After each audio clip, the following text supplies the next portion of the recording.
me tell you about a friend. It's Craig Leblanc, where the good times never end. Talking Parks and Rec, it's a show you gotta know. Welcome one and all to the Daily Parks and Rec Show. It's the Daily Parks and Rec Show. We do have a vast amount of parks here in town, so I'm able to actually delegate and say, okay, we want to have this program, we want to add more stuff. So I'm able to reach out to my rec coordinators or maintenance and say, hey, we have to fix this, can you run out there real quick and go fix it? Or being able to just rely on other people where it's not me all the time. Welcome to the Daily Parks and Rec Show. In today's episode, we're exploring Durant Parks and Recreation, where community, nature, and adventure come together in the heart of South Central Oklahoma. Nestled just 10 miles from the breathtaking Lake Texoma, Durant is more than just a scenic destination. It's a thriving, progressive city with a strong local economy and a warm, welcoming spirit. Known as the Magnolia Capital of Oklahoma, Durant is lined with stunning magnolia trees that bring beauty to every street and corner, especially on the campus of Southeastern Oklahoma State University. Each year, tens of thousands gather to celebrate this charm at the beloved Magnolia Festival, a family-friendly event filled with fun, food, and tradition. Whether you're looking for outdoor adventures, community programs, or spaces to relax and connect, Durant Parks and Recreation has something for everyone, from scenic parks and walking trails to youth sports, fitness classes, and special events. This is your place to play, grow, and belong. And we're thrilled to be joined by Ryan Brewer, the dedicated Parks and Recreation Director, who will be giving us a behind-the-scenes look at how his team is creating meaningful impact through inclusive, community-driven programs. Let's jump in. All right, this is Craig LeBlanc with the Daily Parks and Rec Show. Have a great guest backstage, Ryan Brewer. Got a really cool story, and I actually met him through my former company where I manufactured LED lights, and that's how we kind of connected.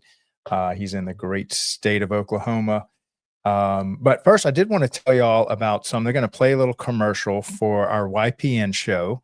So on Fridays, this will be our second one. We have a show dedicated just to young professionals in Parks and Rec and also emerging professionals. So if you're new to Parks and Recreation, this is your first 1 to 5 years coming from another industry, or if you're just a graduate of college or even in college going into Parks and Rec, Friday's your show. Chris made us a little intro, so I'll play this and then we'll come back and bring Ryan on stage and jump into an episode all about him and his system in Durant, Oklahoma. So let's go ahead and play this and we'll come right back. The future of parks and recreation is here, and it starts with you. Welcome back to the Daily Parks and Recreation Show, where we bring you the latest insights, trends, and conversations shaping the world of parks and recreation. Today, we're diving into something that's shaping the future of our industry, Young Professional Networks, or YPN. If you love your job and love the parks and recreation community and are looking to connect with the next generation of leaders, this episode is for you. YPN is where driven, passionate professionals come together to connect, grow, and make a real impact. It's not just about networking, it's about building the future of our communities. Why join YPN? Career growth and mentorship. Learn from the best in the industry. Innovative ideas and collaboration. Be part of the next big movement. Leadership development. Take charge, make decisions, and create change. Whether you're just starting out or looking to take your career to the next level, YPN is your gateway to success. From exclusive networking opportunities to cutting-edge industry insights, this is where you build your legacy. Because the future of parks and recreation starts with you.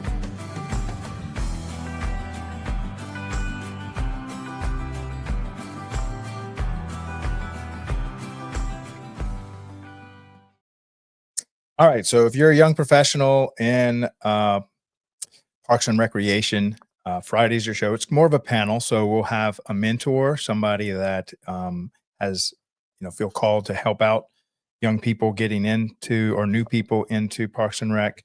We'll also have someone that's more of in the internship category, where they're still in college or right out of college and just starting their career into the workforce in general.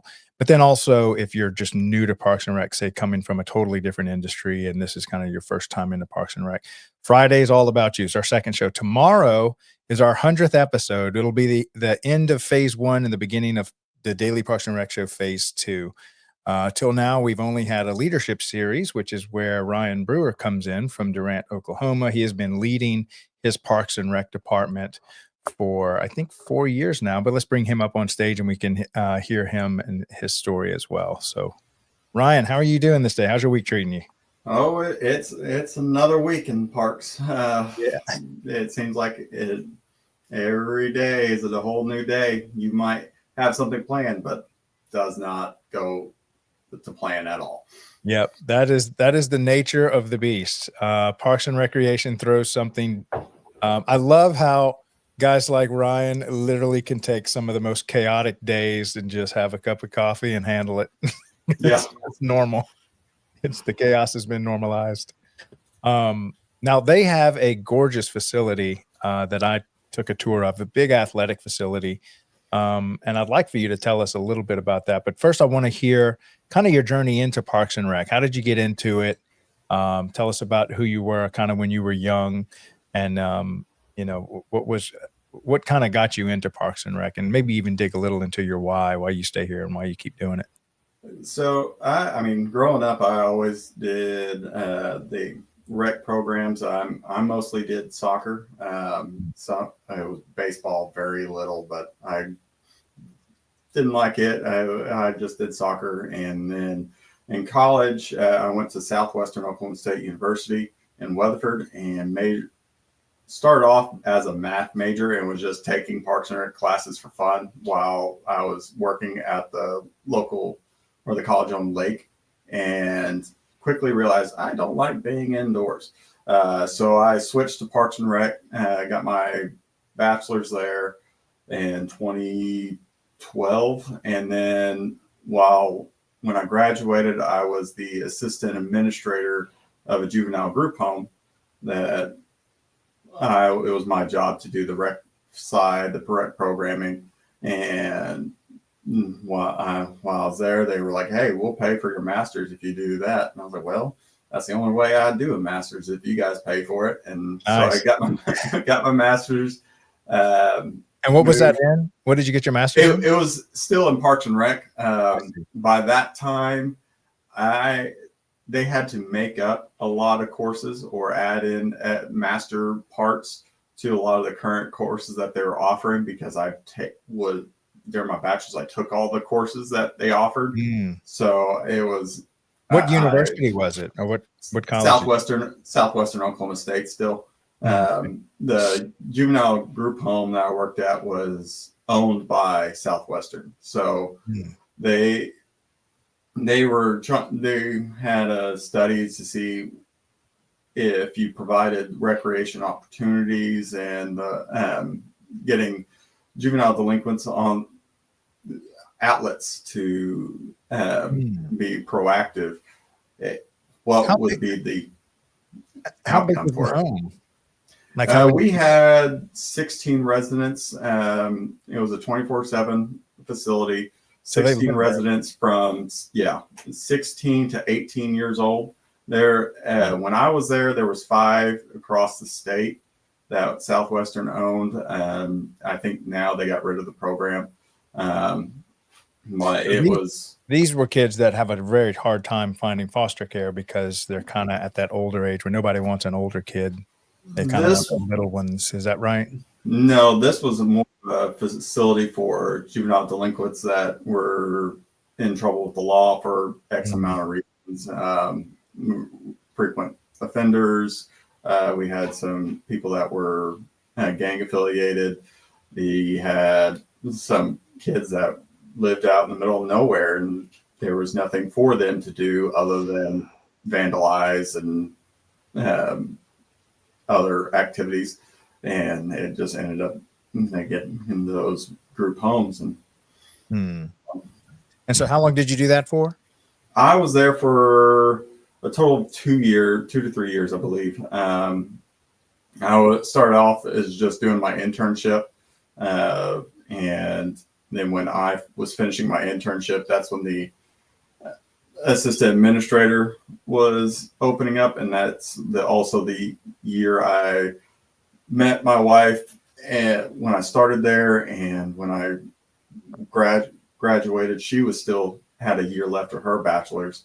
So I was like, well, I'm sticking around. Might as well take the big boy job and get paid a little bit more. And so I stuck around. And then when she got into her PhD program at OSU, that's when I moved out to the Stillwater area and started working for the city of Perkins as the Parks and Rec director there. Right. Okay. And then what year did you come in as a director over in Perkins, you said? In Perkins, it was 2015, 2016. I was there for 4 to 5 years. When we moved down to Durant, it was the height of COVID.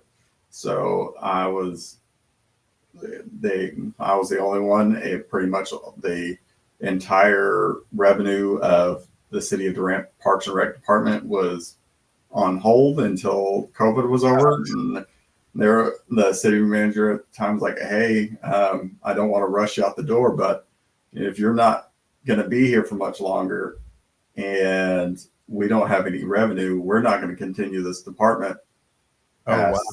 And I was like, it makes sense. So they had to do some refiguring of their budget, and I moved down here in July of 2020 and started with Durant in August of 21. Yeah. So you've been with them this is your 4th year, or probably but I'm going on my 5th year. Now, I wanted you to also tell us more about your special events. I think you had something where you kind of help low cost Christmas event display you were telling me about. So in Perkins, I did a Christmas light show, and it started off with just trying to bring some festivities in the city. It wasn't trying to make it a big deal, just brighten up a park. We had a park that was a little over a half to 3/4 of an acre. And I got some Christmas lights and put it on there, and it blew up real quick. And by the end of my term there, we had 40,000 Christmas lights. 20,000 was automated to music through a partner, and we were averaging around 150 cars a night in December, and a town of 1,500 people. That's a big deal. And so it was and I was the only one in the parks department. So I was pretty much end of October, once I got basketball rolling, I was putting up Christmas lights. And right. I would all the way up till our lighting display night. I was troubleshooting, making sure everything worked, and it was stressful, but it was a lot of fun watching everyone go out and take a look. And we're trying to do the same thing here in Durant. We're just phasing it out a lot farther. We already have several organizations that do Christmas displays, so we're having them finish up their stuff before we start trying to support a drive-through or something in the parks. So how big, and so this was when you were with Perkins, right? Yep. And so how big was that city? I think it was a town, it was 1,500 to 2,000 people at the time. It wasn't that big. I mean, I had technically there was 4 parks in Perkins. One was the one that did the Christmas light display. One had 2 ball fields and a big floodplain, and the other one had 3 ball fields, and they were on opposite sides of town. And then the 4th one, I don't know why, but someone said that the flower bed in front of City Hall was a park, and I was like, okay, that's a flower bed, but we'll consider it a park. And so Did you have any help, or were you by yourself for that? I was by myself the entire I time. love it. I'd love to talk more about it, because there's so many park systems out there that this is their situation. It's literally them, and maybe they get a grass cutter. And a lot of times I have some of these much larger, even like what you have right now is like 19 full-time employees, and you've got an actual park system with programming. Yeah. But maybe talk more about those days where it was literally just you're the entire department. So it was interesting because, I mean, in Perkins, being the only one in the department and me being the type of person I am, I want to offer as many programs and reasons to visit the parks and go outdoors. And so I took on a little bit too much. We had 5 different rec league sports: baseball, softball, flag football, soccer, and basketball. So all but football was both in the fall and spring. So I had to make a system where pretty much as soon as one sign up and started, as soon as the league got moving, I was starting to sign up for the next one and focusing on the next sport.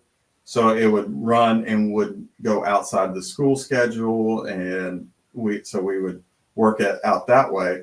But I knew, okay, not everyone plays sports, so what's some programming I can do that would give everyone a chance? And that's when I started doing like movies in the park, and I would make it where it was always having some kind of event leading up to it, and we would raise money for a certain cause. We did a lot with the animal shelter in Perkins, and that one was always my favorite because you show Scooby-Doo no matter what. It was always in October. Show Scooby-Doo. It's real easy kind of setup. We do a Halloween costume contest with families and with their pets, and it would bring a lot of people in. And we only had one complaint in the entire time of doing that. And the complaint was the movie was too scary. And it was my daughter that announced that to the entire city that was there. It was like 200 people. And I was like, if you have any questions, just feel free to come talk to me. And then my daughter stands up and goes, that movie was too scary. And I was like, my bad. I did Scooby-Doo, thought it would be fine. And I got an earful for the rest of the day. And I was like, I'm sorry. But so I would do those movies. We would do a daddy-daughter dance in February. And I try to do a mom-son, but it's really hard to find some kind of thing that gets boys excited, young boys, because I know moms would love to do a dance with their sons, but it's hard to convince a boy to do a dance. So I was trying to come up with like tournaments or backyard games that they can compete in, so it still have something for them. But it was hard to get that program running. And then we would also I did some camps here once in a while. It was just all about making programs for people to participate in, low to free. The Christmas I always had Santa come, and I would take it out of my budget, and I wouldn't ask for any money from anyone. I would say pictures are free. I would pay for the photographer out of the budget, and she would just give free pictures for everyone. And but for the daddy-daughter dance, I was like, okay, this is quite a bit of investment. We'll have to do $25 a ticket. And in Perkins, we only had one venue that it was up to, it was like 250 people in the room. And our first year, I was like, okay, let's see how this goes. After an hour, 30 minutes to an hour of the first dance, I had a board member that was running the door. He comes up to me and goes, hey, I was like, why aren't you at the door? And he goes, oh, we are pretty much at capacity. What do you want me to do? And the fire chief was right there. I was like, well, and the fire chief's like, it's a good thing. Let's just keep an eye on it. I see nothing. And I was like, I like your style. And so that's when we started doing 2 or 3 dances a year. in one night. Yeah. And it was getting to be pretty big, and I absolutely enjoyed doing that kind of stuff. Getting to take my kids along with it and have them participate, and while trying to still be the one making sure everything's running smoothly, but yet enjoy it with your kid. It was always a great opportunity. Yeah. Yeah. And then, you know, a lot of times I interview people and they came up on day one, they were part of a bigger system, but you Yeah. know, I think there's not a lot, like there's a ton of people that actually go a different route, kind of like you did, whereas they start where they're the whole system Yeah. and then they work their way up. And so I'm really glad. And actually, I didn't even know that, that about you. So I'm so glad we were able to kind of share that, because I think now you kind of see where Ryan's calmness comes from, because there was a time where he was handling all of it by himself. Oh, And so anything yeah. that, People would always ask me to do summer programming. I was like, I'm the only one mowing, weeding, and spraying 20 acres of parks. There's no time to try to get everything else going. And yeah, so I would, during the actual sports season, I was chalking fields and mowing and making sure fields are what they're supposed to be, or getting them back up to what they're supposed to be. And then once I get to the hot time of the day, that's when I go into my office, do the catch up on emails, answer phone calls, and return phone calls. And then I would leave for a couple hours, and then come back and pay the umpires and make sure everything's going. And then I would leave so I was putting in 15, 16-hour days. wow. And I was just like, they would ask me to do weekend stuff. And I was like, I would love to, but I also have a life. And and while my wife was doing her doctorate, so I was like, when weekends, that's when she can do her research. I have to be at home with the kids, and I'm not trying to manage a program while watching my two small children at the same time, because does not sound fun. Right. Right. And then, so now what's it like coming into a department where now you have 19 full-timers, 45 It part-timers? definitely night and day. Now the hard part is knowing, okay, I know how long it takes to do most of this stuff. I was lucky enough that throughout college and my experience in the work field, I had 5 or more years of experience in each kind of job that my current position covers. So I was like, okay, I know what it takes. So when I first started, I had a group meeting. I was like, hey, I know how long it takes for everything. So there's no making up saying, oh, it takes 3-4 hours to mow this park. And I was like, it takes 15 minutes. This park is half an acre. You're fine. But knowing, okay, we do have a vast amount of parks here in town. So I'm able to actually delegate and say, okay, we want to have this program. We want to add more stuff. So I'm able to reach out to my rec coordinators or maintenance crew leaders and say, hey, we have to fix this. Can you run out there real quick and go fix it? Or being able to just rely on other people where it's not me all the time. That was the biggest change, and giving up some of that control was actually difficult, because since I was used to doing it all, now I'm like, I don't need to do it all. I can have other people do it. And so it's been a change, that's for sure. Now, tell us more about, I know, like in Oklahoma, for those of you who don't know, Oklahoma is one of the big Indian tribe states of America. And I think y'all's Durant, or right around the area, is home to one of the like headquarters of one of the bigger tribes. But can you tell us more about them, and then what's it like, you know, because I know they'll kind of pitch in with the city and some of your stuff. And so maybe describe that a little to the community. What's it like having that?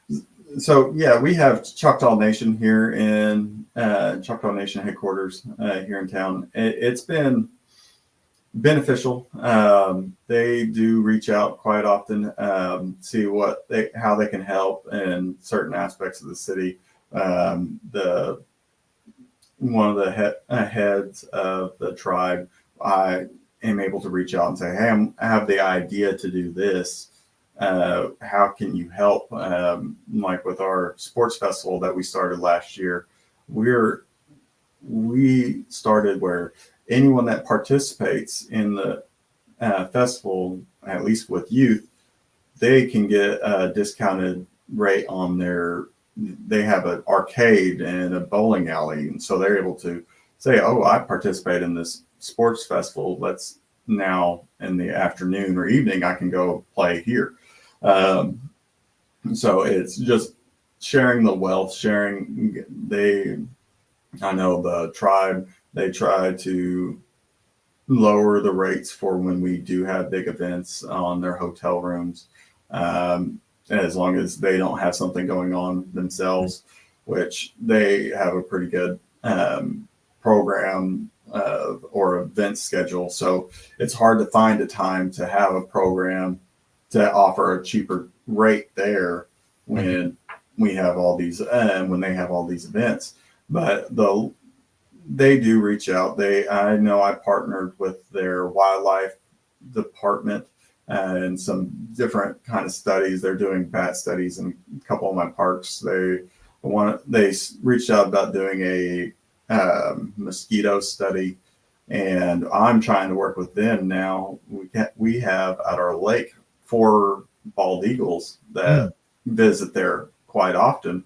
So we're trying to see if, okay, how can we get them to come here more often? And they used to have a nest there, so we're trying to see what it'll take to build a nest for them out there, so they can do like how in California they had the live webcam of the baby eagles and seeing them hatch. So we're trying to get that kind of system here, and it's just what we're got to work with the Oklahoma Wildlife Department, the Federal Wildlife Department, and then Choctaw Nation, just coming up with some way to do it and before they do move on. And so we're hoping we can move quicker.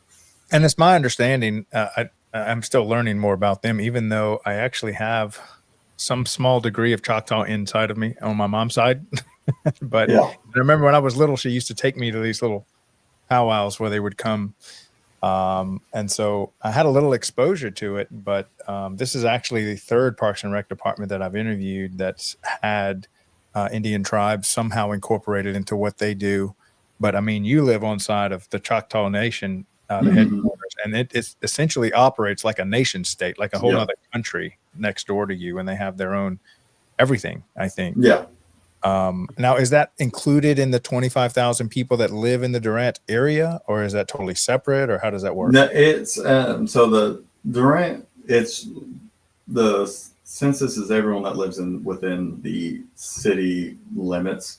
So the Choctaw does offer housing for their tribal members, and some of the housing's in city limits, some of it's in the next town over. So it's just depends on where the house is. It does include it does get included in the census data of how many people are here in town. Yeah.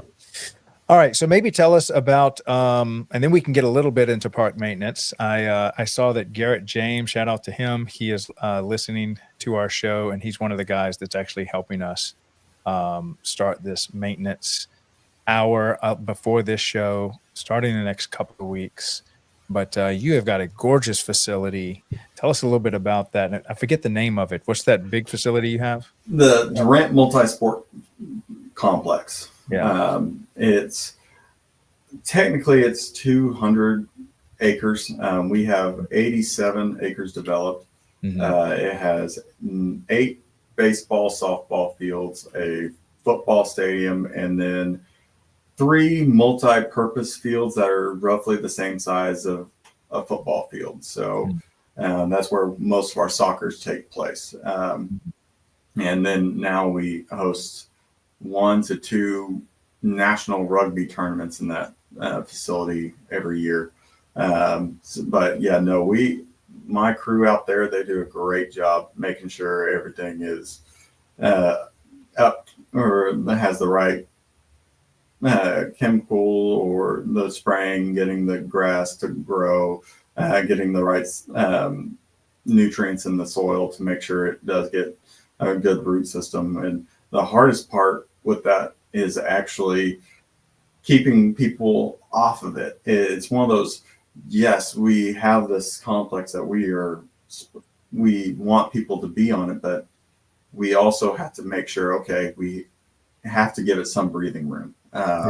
Because if you have the same thing playing on the same area over and over, it just wears out the grass and it'll become a mud pit. So like with soccer, I'm an avid or used to be an avid soccer player. I was on the soccer board for here in town for a little bit. And that was my only concern. I was like, the problem with us using the complex and only having soccer fields at the complex is you guys are having practice 4 nights a week and then games on Saturday. So it makes it where those fields only get 2 days of just rest. And then it's open to the public for them to use as well. So it makes it where you can tell that there's soccer games on or soccer practice because they run the same drill and you'll have bald spots. And I'm like, that's what I'm trying to prevent. And if it does get rainy, it's not just a mud pit. We have solid root system and we can keep growing. So that's what our challenge is now is with like the ball fields. I got a local organization that runs the rec league, Bryan County Sports, and they do a great job. And I have I don't know how many, it's around 1,000 kids in the spring that play. Well, everyone's wanting to use my complex for practices. And I was like, well, you guys have games on it 3 nights a week. And then I have tournaments on weekends that sometimes are 2 days a week. If I open it up where it's practices, you're only going to get 1 day. And I'm still trying to get our adult league in there. So we have these 11 other fields that you can absolutely use for free. But here we have to charge to help kind of offset our costs per hour. Now, what's in an ideal world of, let's just say you could have whatever you wanted as far as usage, what's an ideal field usage? I don't know if you can break it down to, like, there's 168 hours in a week. Yeah. Hours do you need to just not be on a field before it just... It's tough to say. It just depends on the sport. Because like baseball, you can be on the fields a little bit more because most of the operation is in the infield. So you're on the dirt paths already. Outfield, there's some spots that might get a little wear and tear just from the outfielders getting bored and kicking grass around. So it doesn't need as much break time. But for soccer, football, it's constantly you're in one spot, either down the middle, off to the side. You can tell where players tend to, because it's a smaller field, even though it's a larger field, the positions are usually in one particular area. So they do a lot more wear and tear on it.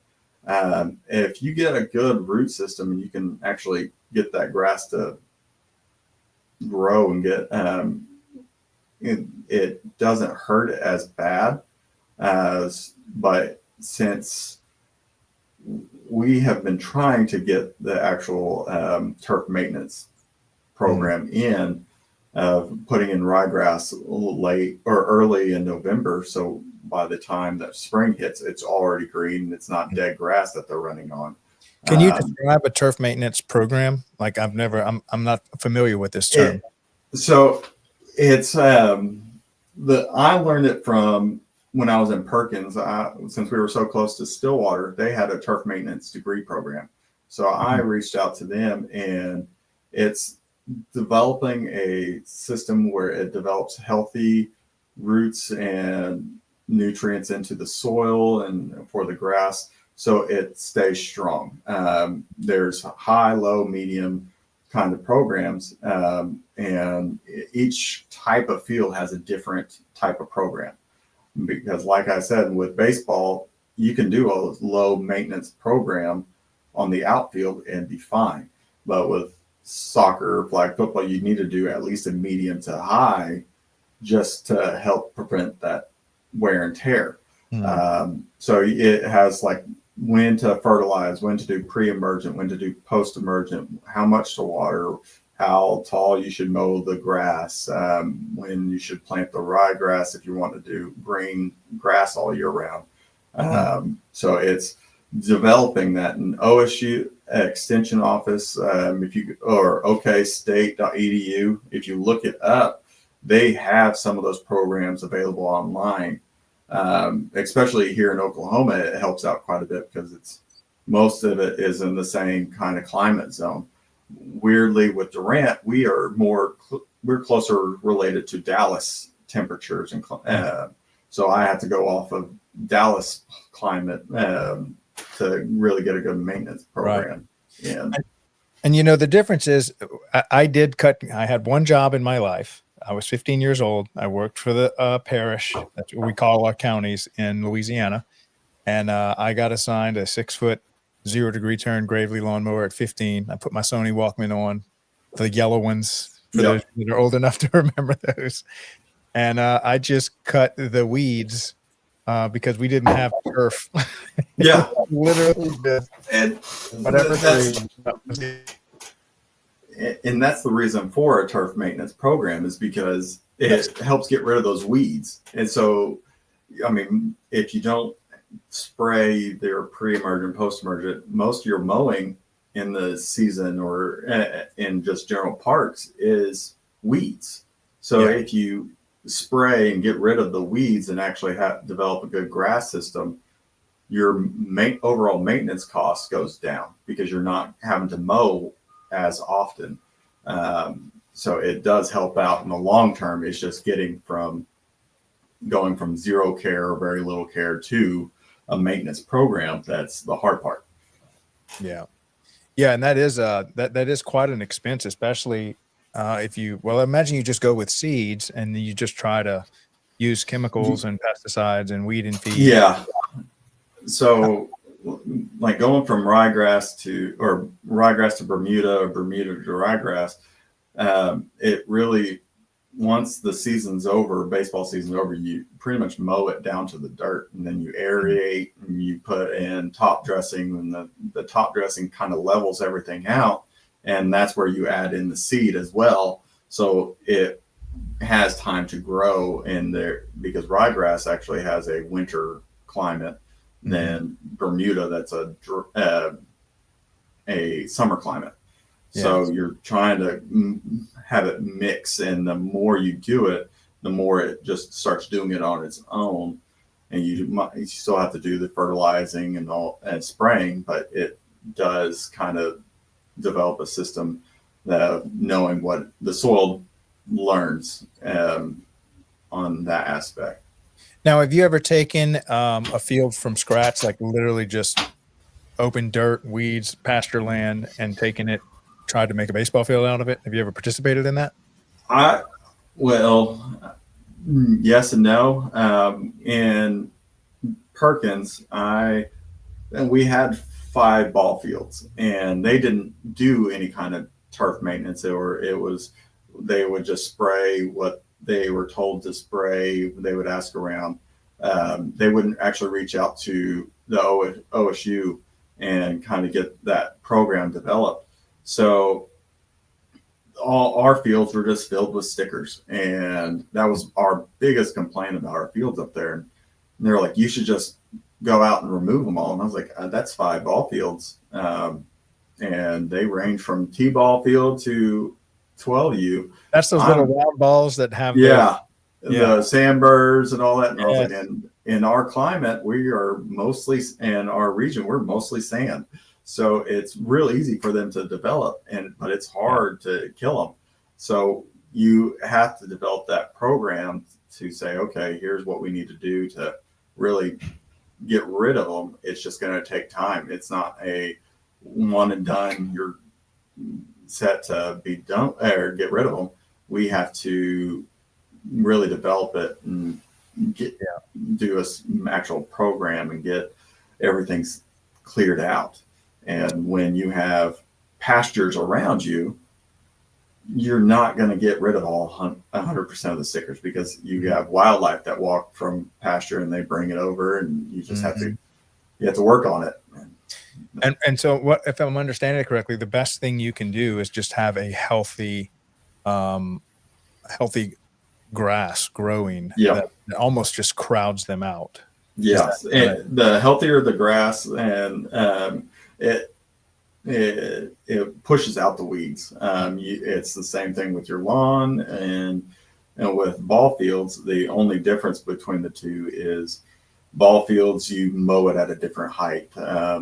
You want it to be a little bit thicker grass, so it does. And if you get the healthy grass, and then it does kind of stomp everything else out. And like if OSU, they can talk to you a whole lot more about it, and they have developed their own Bermuda grass seed that helps prevent that, and they do the kind of biological engineering to really push that forward. And that's a whole interesting concept. Because I saw their study fields, and it's roughly an acre, and there's, I don't know how many plots of 3 foot by 3 foot squares of just different types of grass, and they're just almost right next to each other with like 6 inches to a foot gap in between, and it's not leaching over. And I'm like, how in the world does that happen? And they're like, well, it's the grass that we're developing. They've made it or a seed that says, okay, where we put it, that's where it's going to grow. It's not going to bleed over. It's right there and there alone. But it's an interesting learning more about that kind of stuff. It reminds me of that part of Caddyshack where he's developing his own Bermuda grass. Yeah. Be weed resistant, not move around. I think we're always constantly looking for some miracle grass that actually acts like a weed. We need something as tough as a weed, but looks and feels like a grass.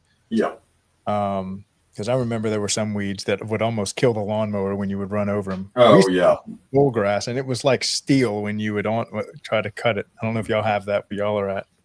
There's some weeds that are harder to kill than others. That's for sure. And I mean, the more you let it grow, it does kind of bush up, and it will absolutely kill a mower in its tracks if you hit it just right. And you have to go slow, and it takes forever. Now, what kind of equipment do y'all run out there? We have zero turn, just John Deere mowers. We don't have any kind of finish mowers or anything just yet. That's our overall goal, is to get at least one out there to really develop those fields to make them look professional. But right now we do just fine with our zero turn Z-Track 930 mowers. And how many of those do y'all have? At the complex, we have 5. Parks and Rec department, we have 8, I believe. And what do those things run nowadays? Well, Price-wise, public pricing is a whole lot different than municipal. I think it's around 15,000 with state contracts for our mowers. And again, it really depends on what vendor you're going through. Even then, if you go through, get prices for different John Deere businesses or locations, they might have a different price. It's just, we can kind of figuring out who you can trust to actually give you the right price. Right. Now, what made you choose John Deere? Is there just a good dealership locally? Or they? Yeah, we have a good relationship with the John Deere or business vendor here in town. There's John Deere, there's ASCO that's here in town, and depending on what location, depends on what kind of mower I go with. And the John Deere has proven multiple times that and with having to get replacement parts, it's real easy to just go up to the local John Deere and say, hey, I need a part, the spindle or whatever for this mower, and they'll have it in stock, or they're able to get it in a day or two. So that's the reason why I go with John Deere. I mean, I've ran Toro mowers and Stillwater. I did Grasshopper and Perkins. It really just depends on who is local and to really help that process out. Yeah, because these machines are constantly getting beat up. There is going to Yes. be massive service on these constantly. What kind of service do y'all to kind of do in-house, and what do y'all kind of bring over to the dealership to handle? Well, pretty much in-house, we do anything and everything that we can. My staff have a pretty good handle on how to do preventative care, greasing the axles and or the mowers itself, changing out spindles and all that. But on our bigger brush hog tractors, if it gets underneath the cab or anything like that, if the city garage can't handle it, it does get shipped out to John Deere. Or if it's a newer mower and it's under warranty, we'll ship that off real quick because it's under warranty. They'll pay for it, and then I don't have to worry about it. Right. So we try to do it that way. Yep. So now, all in total, you said y'all have 8 plus 5 or 8 total? We have 8 plus 5. We have 13 mowers because my department is different. We are the Durant Parks and Rec department, but it's really 5 departments in itself. So I have actually it'd be 13 mowers because I have one at the Durant Lake as well. So each department has its own set of mowers. Yeah, if a mower goes down in one department, it's real easy to move a mower over if it's not being utilized, or if I am missing staff and we didn't have a blank mower that we can bump around, or if another department needs a mower, they come and borrow ours if we have it available. Yeah. And so what's the life expectancy of these mowers? As you kind of, it looks like just some simple math, you got about $200,000 worth of equipment that will last. Yeah. Well, it's typically the lifespan. Here in Durant, we're having to start mowing early to mid-March, and then we don't stop until mid to late November. So there's only a 4 to 5 month gap in between. So it's running mowers almost 40 hours a week for that many months period. So they last around 2 to 3 years. Oh, wow. If you do a good preventative maintenance, they'll last longer. But pretty much when you get after 2 or 3 years, you are spending more in having to replace parts and all that cost. So I try to do a maintenance plan of replacing at least 2 mowers every other year. And we get rid of the older ones, or even if they're not completely down, we start phasing them out, and we might use them for parts for other mowers, or if it's an area that doesn't, or if a staff is not the best at not running into things, they might get the older one and say, okay, this is your mower until you can start treating it nice. Practice beating this one up. Yeah. And so we started doing that. And it's been working out for us pretty well. And each brand is different. Like I have a tractor has 13,000 hours on the mower. Yeah. And it's been ran by one guy. He's retiring at the end of this month, and this will be 47 years of working for the city of Durant. Wow. Roughly 47 of those years has been with the Parks and Rec department, and 45 of them have been running a John Deere mower or tractor. And I think it's the tractor that is 13,000 hours. It's just him. He's the only one that operates it, and he's been doing it. I forgot what year we purchased that thing, but that's his mower. Everyone knows that's Rick Moat's mower. We don't touch it, and we make sure it's fixed. So he has something, because he has been running that mower for so long that we're trying to. Okay, we may need to get Rick and you and a John Deere rep to come on, just do a show on that one testimony. Yeah, no, it's. I mean, we've replaced that, or they've replaced that mower once before, but no, he loves his mower and he won't get off it. And I mean, he does a great job. Yeah. Well, yeah, I'd when we start our show, I may have to get you to help me. I want to get, and not just John Deere, but some other lawnmower brands that work in this industry, because as we kind of just get that wisdom out there for maintenance, facilities maintenance, and this is probably the biggest one, of cutting grass, maintaining fields, having all this turf, of all the things that man hours y'all throw at all things maintenance, keeping that battle against Mother Nature is probably the one man hour. And it's weird with Parks and Rec, is because you're supposed to promote natural landscaping, but you also have to say, okay, where is the fine line of developing more stuff and putting in more fields, or keeping it as natural as possible, not letting it grow up, having more native species of grass, and letting the weeds, so pollinators get developed. So it's finding that fine line is a real difficult issue, but it makes it worth it. Yeah, that is a fine line between letting it grow naturally and then having something like a golf course. I think that's your extremes, woods. Yeah. When it's out of bounds, you want to kind of keep it. Yeah. You want to keep it rough, and I mean, aesthetically, everyone likes it when it's all nice and mowed and pretty. But when it comes to helping wildlife and promoting the natural habitat, you're just like, okay, you need some areas to let it just grow and let it build up. So finding that spot is a tough time. Yeah, that really is, and there's a lot more to it. Maybe we can touch on because y'all are somewhat are y'all kind of in a desert or arid territory?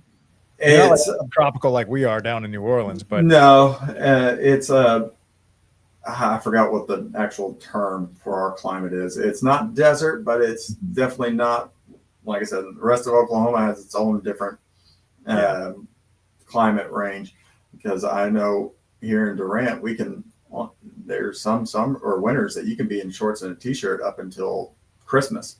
But in Perkins, when I start hanging up Christmas lights in October, November, I'm getting in coveralls and all that, getting ready for it. And it's a totally different feel. It's more of a dry climate down here. Yeah. So maybe tell us about your irrigation obstacles, So required for in here, we just invested in a smart rain control system that will detect when leaks are. It will actually senses when it needs to be watered, or if it's being overwatered. So getting actually that technology system in place in location, so it senses itself, and you make sure, because it helps conserve water, it doesn't, but everything gets the right amount of water it needs, is a big goal. And I mean, like with that complex, we have over probably 200 sprinkler heads. So you never know when there's an actual leak being happening until a puddle starts forming. So you're just like, oh, well, now I got to shut down this field. And so that smart rain will actually detect it for us, and we can actually get it before it gets bad. Yeah. So it's getting to that point has been a challenge. Getting sprinkler systems in parks, ball fields, and throughout the city is a big. So we can develop a good, where every field is as good, well maintained as our complex. So we can have more rec games in other locations, or practices where parents don't feel like the city's just kind of saying, hey, here's a field and everything's deteriorated. It's, hey, we want everyone to have the same experience. Right. And it's like trying to get that kind of system involved. Now, how do you turn your lights off and on? And I'll tell you why I'm asking. Can you use your cell phone yet to turn them off and on? I know y'all were looking at them. No. They haven't updated lights since, I mean, I couldn't tell you the last time we updated our light system. Even now, I'm getting quotes to try to start updating our lights, and it depends on which field. Like our complex, it's almost state of the art until it comes to lighting, and then it's we're still having to turn the lights on by flipping a switch, or inserting a key and flipping the switch. I have a field that in the city that is, you have to go into the concession stand and actually flip a switch. So if I have people that reserve a field that needs it, I have to pay overtime to get them out there. The rec league, we're lucky enough that they know how to turn on the lights, and then if they're having games, my concession workers know how to turn on the lights, so they turn them on for them. But getting that into an integrated system is my biggest goal for ball fields, because that way I'm not paying overtime.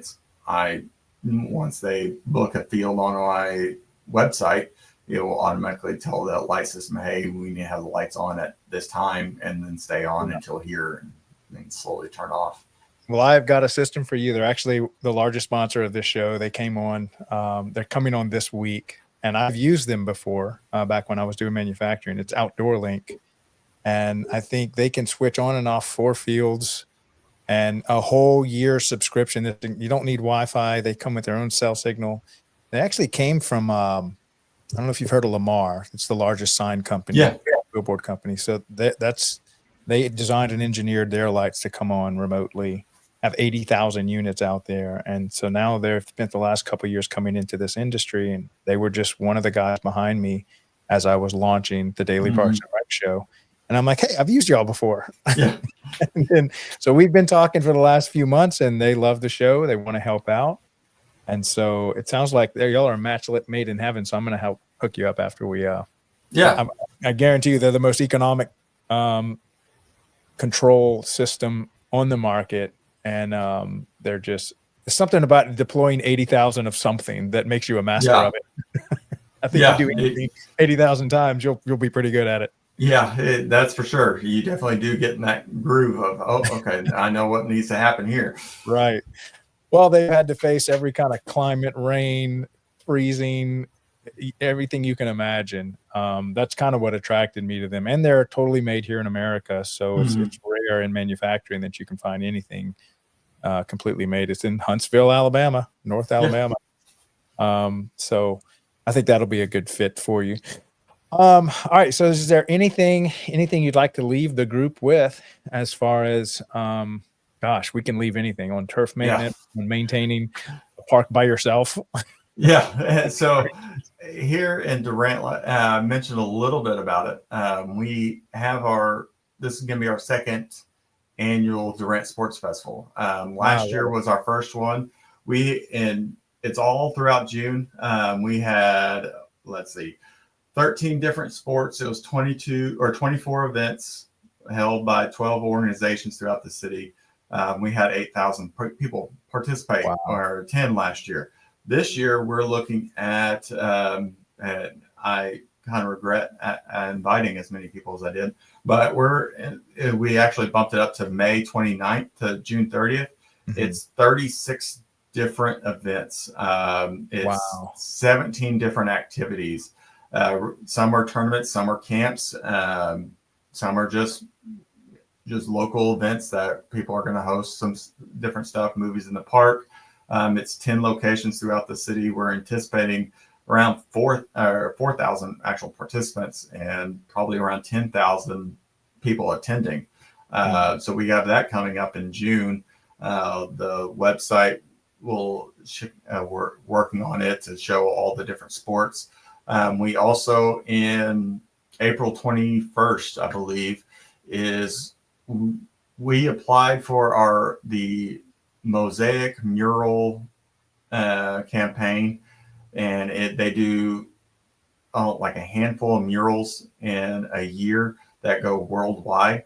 Durant won it this year, and so we are actually going to be I believe, the only city in the nation this year to have a mosaic mural that's made up of up to 3,000 people worldwide.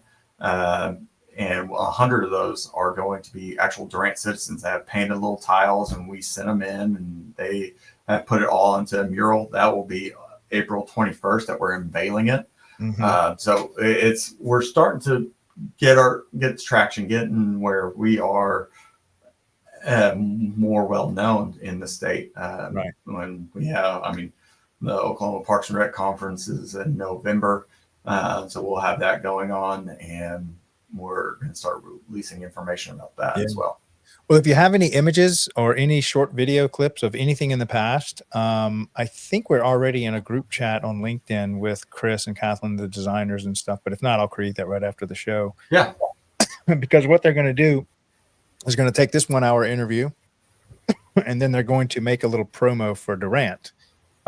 They'll probably just scrape your website and Facebook page for something. But if you've got anything else, just throw it at them, and they'll incorporate, and then you can use that on your website to promote whatever you want.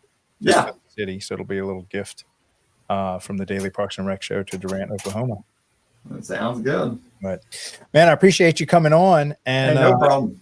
Thank you so much for reaching out to me. I'm glad we reconnected, and I'd love to have you, and as when we launch the maintenance show 11 a.m. maybe we can get your John Deere dealer and Rick. That was his name, Rick. Yeah, which he does right of ways and easements and all that, so he wouldn't be much. It's just sit him down and have him go.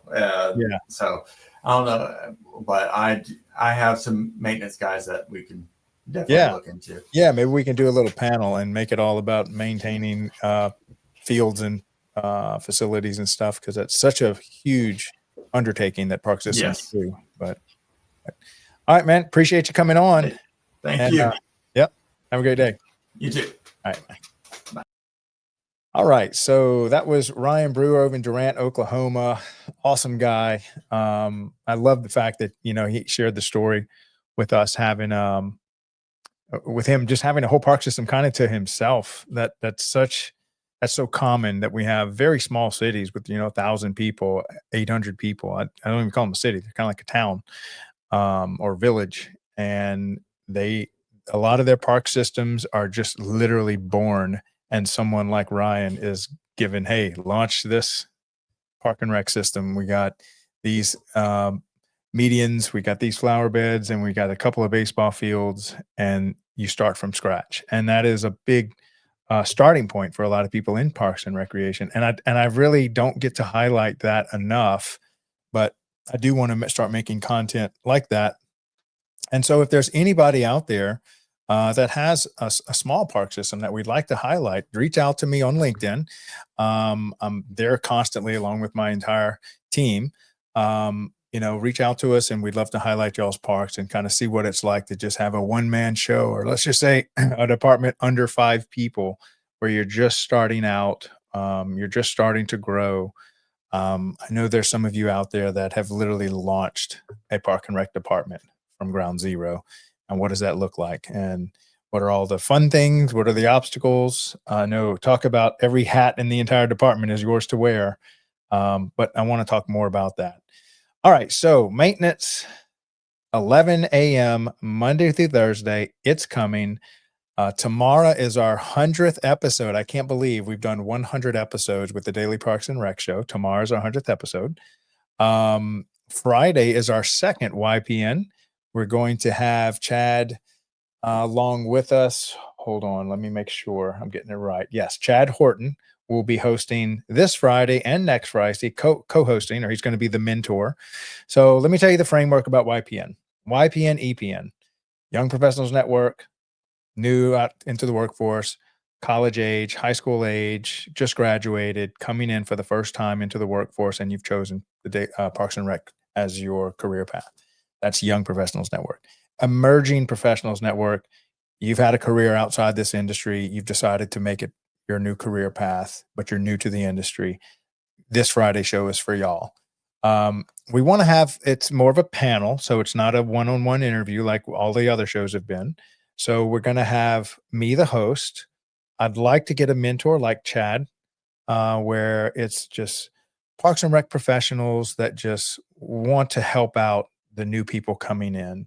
So I think I've got about 3 or 4 others, but if this fits you or sounds like you'd like to participate in helping welcome and people that are new to the industry in, reach out to me on LinkedIn, and we're going to create a group of guys like Chad that are interested in helping the new people as they come into this industry.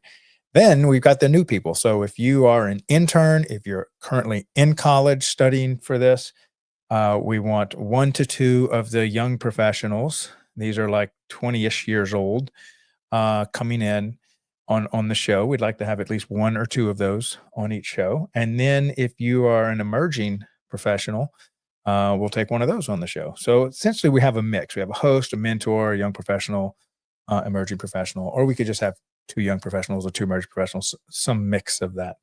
This is only our second show, so please be patient with us as we get our feet on the ground. Let us get 5 or 6 of these Friday shows under our belt, and then we'll kind of know what we're doing as we develop. I know we've got a logo that just came out. I should probably put it on here. I'll put it on here for the next show. Actually, I'll have it on here for Friday. I showed y'all a little commercial. We've already got some improvements for that. And we're going to do the same thing for the maintenance show. So that's going to be a Monday through Thursday. I think me and Ryan kind of just had a semi maintenance show. And then me and Garrett James, also similar to Ryan, has a background in maintaining fields and stuff like that.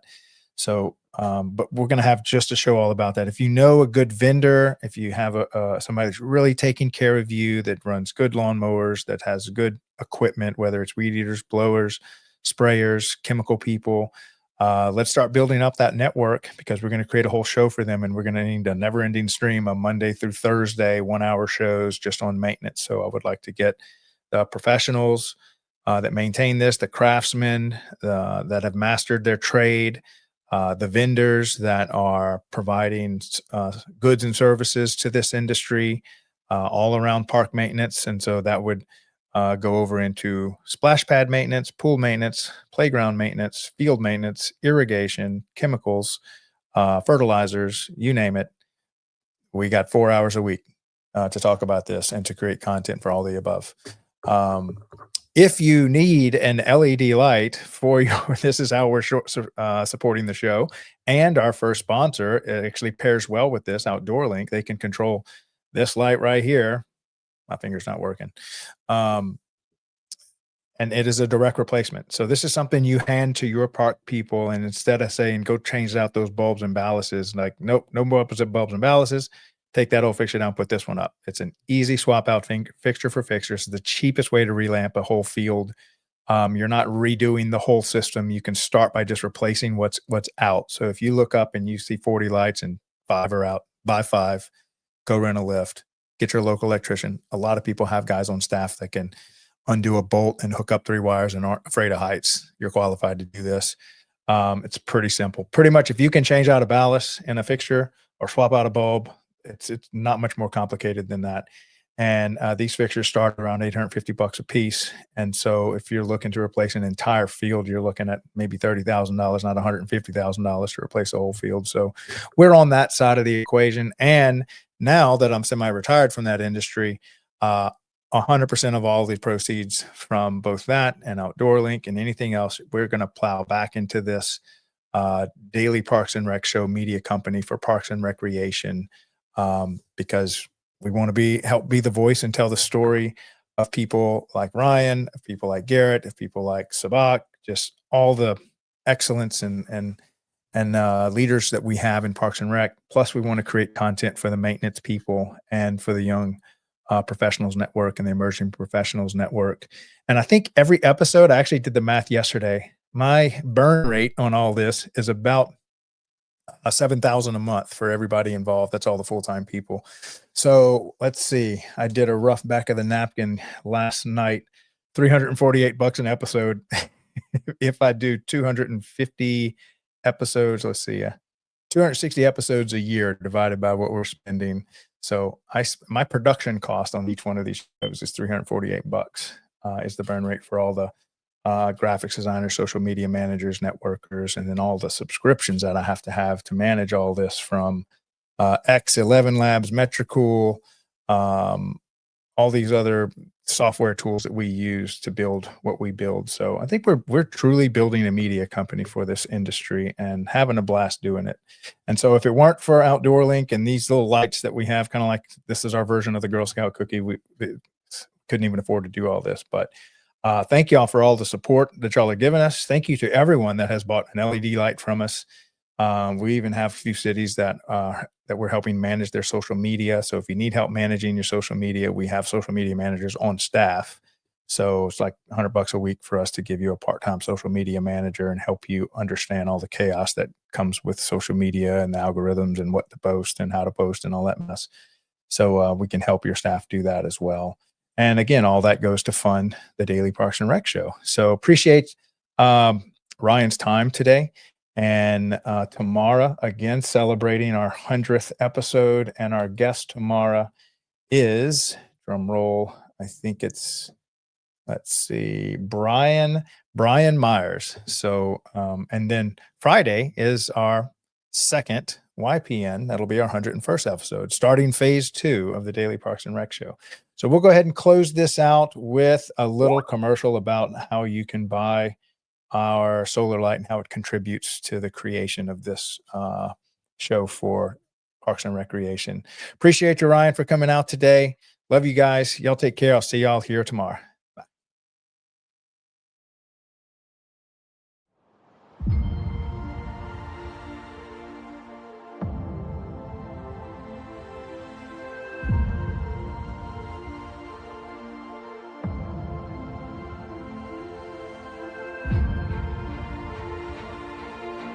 When you invest in our high-performance LED sports arena lights, you're not just upgrading your facilities, you're helping us illuminate the untold stories of parks and recreation communities.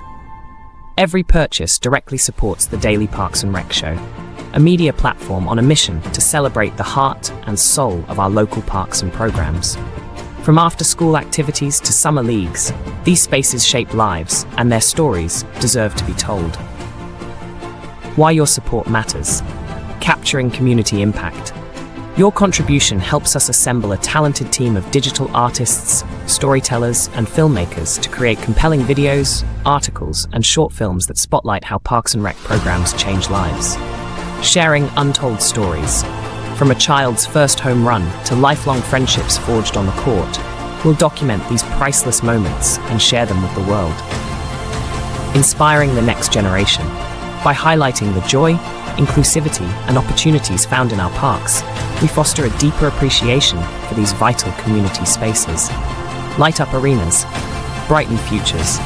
Your choice to install LED sports arena lights isn't just a smart investment in energy efficiency and performance, it's an investment in stories that deserve to be told. Be part of the story. Take action today. Purchase LED sports arena lights and help us shine a spotlight on the heartwarming stories that define our parks and communities. Contact us now to learn more about our products and how your support fuels the Daily Parks and Rec Show. Together, we'll shine a light on the moments that matter most.